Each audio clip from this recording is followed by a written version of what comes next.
Who else would like to ask a question? Let's go to... Sorry, no. Okay. My question is about the youth. How can the youth engage to become a voice that is to be listened? I think that's a difficult question. When I first came to Pakistan, I addressed the Pakistan Youth Parliament. And that's one way in which people begin to have a voice, but you can't have a youth parliament if you don't have a wider base of the pyramid. We have the same issue in our country, where young people say, look, you're foreign minister, you're 44 years old, but to us you seem very old. How do we get a voice? And that's not easy. I think one way is that you need institutions like schools and to have their own mechanisms for giving voice to them. To members, to pupils, because that's a small way in which you can practice and learn the mechanisms of argument, compromise, exchange. Secondly, initiatives like the Youth Parliament are important, but I think the third thing is more important than any of them. The amazing thing about the modern world is that anyone can have their voice through the web. This is an open world when it comes to having your voice. You can get onto any website, you can visit my blog. You can go and comment on I can do a blog on this event, and you can say, well, actually, he says they all agreed with him, but actually we didn't all agree with him, and I think the following. So that is the great thing about the modern world, that people say, I haven't got a voice, but actually, if you think about it, you have. The question is anyone listening? And obviously, it's easier to get listened to if you're a leader than if you're not. But I do think that if you've got something to say, there are more ways of saying it than at any time in history. Does anyone here blog, or are you involved in any form of groups where you can air your opinions and interact? You are. Can you tell us about that? I write for the Islamabad Met Blogs, which is basically a city blog, and we write about events and interviews about people in Islamabad and stuff. That's good. Do you have a question? Yes, I do. I appreciate the fact that the UK, the United Kingdom, has been doing a lot for education in the past years, a lot, and I'm witness to that. But my point is that being brought up in a government institution, I was subject to lots of prejudice, not by just teachers, but by other students. They would voice their opinions, but they would not let you voice your opinions. Now my point is that if you can motivate 10 people to say go kill someone, you can also make them hold an instrument, go play rock and roll. And I've been part of a British Council project called Music Masti. It was connecting futures. Music what? It was called Music Masti. It was basically connecting futures program, and I thought it did really good. Now my statement is not basically a question. It's basically a request for you to engage more in cultural activities in schools and colleges, so that people can learn about cultural heritage, that they can learn that the other people are not bad. That's what we're being taught, and we're being told that other people are bad.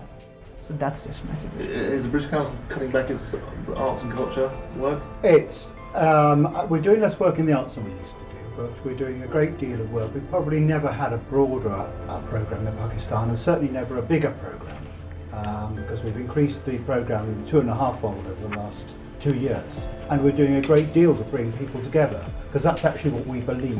We live in a dangerous and fragile world. We need to actually use every opportunity to get people talking to each other. And so that is our role. Cultural relations is about bringing different cultures together and building good relations. It's a way of building bridges rather than building barriers between people. So we do that in many different ways, mainly through providing educational opportunity in Pakistan. And the other way around, actually, on the programme I do for DawnNews, we actually interviewed a very popular pop star in Pakistan, Mikal Hassan, who wasn't able to get a visa to go to the UK.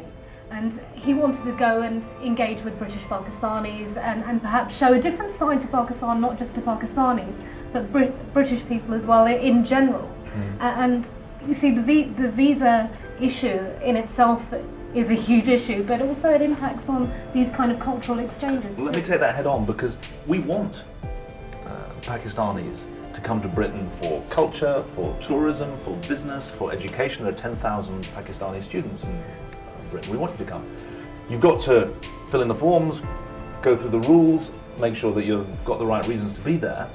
But we've then got a responsibility to make sure we process your visa application in a timely and effective way. And we hold our hands up. 2009 was a bad year for our visa efficiency system. I really want people to know that we recognise it was a bad year. The first step to overcoming a problem is to recognise it.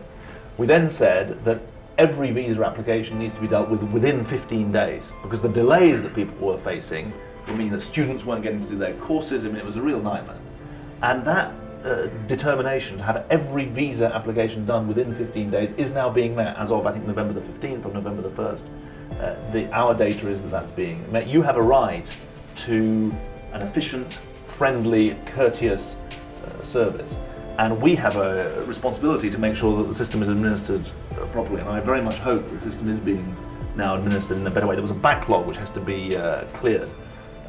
The number of Pakistanis who want to come to Britain is higher than almost any other country. I mean, a remarkable number, which is a good thing, not a bad thing. But it's got to be a system that's administered properly, and that's what we're trying to sort out. But I absolutely assure you, it was a bureaucratic problem, not a political problem, and we're trying to sort it, because I know that it caused a lot of heartache and hardship. Two things, that's still causing a lot of trouble, because through our investigations at DawnNews we've discovered, in particular I know of one person who was supposed to study for PhD, even teach at Goldsmith College, but still hasn't come through. He may lose his PhD. Well, you don't need to investigate, we'll tell you about it, because we're not trying to hide it. I mean, there's been a real problem and we're trying to sort it out, and anyone who hasn't got sorted out needs to get in touch through the website, actually, with the High Commission or with the Borders Agency to get it done. So secondly, aside from sorting out the visa issues and bringing that system back to perhaps Islamabad or whatever might happen, what's going to be done to get beyond that in terms of increasing business visas, increasing those business links, increasing more cultural exchanges? Well, there's no cap on business visas, and we'd like to have more students. You've got to get qualified for the colleges that you want to go to, obviously, but there's no cap, so whether it be for business or tourism or for study, the more the merrier.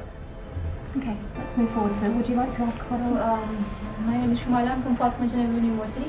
Well, my question is about youth representation. I would like to ask that how we can portray a positive image of Pakistani youth in front of the whole community. Although we say that we should be interacting through web and such kind of things, but how through a formal way we can portray a positive image of Pakistani youth? Through a formal way? Yeah. And I'm not sure a formal way is better. Do you think a formal way is better?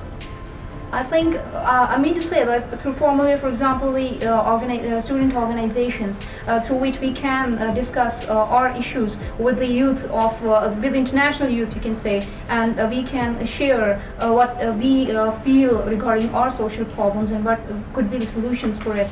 We want to really discuss our views. I think, I'm not sure you can formalise it, because it's one of those things where if it becomes formal, it almost becomes antithetical to the ethos of youth. But I think that, look, the most important thing for Pakistan's youth and how it's seen is how your own country develops. That's what people are looking at. As people see the breadth of media in Pakistan, that's a good advertisement for you. As they see the ups and downs of your cricket team, that can be a good advertisement, or not such a good. Not such a great topic. Not such a good topic. In a way, if you want to tell people the good things about this country, going to tell them this is a good thing about the country, it may not be the best way of doing it. Being a good country, doing good things, and letting them admire it. But also, I think you can't just do good things and hope everyone will notice. You've got to then go out and make sure that you're part of an international community. So in the fields of culture or media, I mean, think about media. The British Pakistani community and Pakistanis in Pakistan, much of the media is international, is between the two. And there isn't a big division. So I think engagement has got to be at the order of the day, as well as creativity.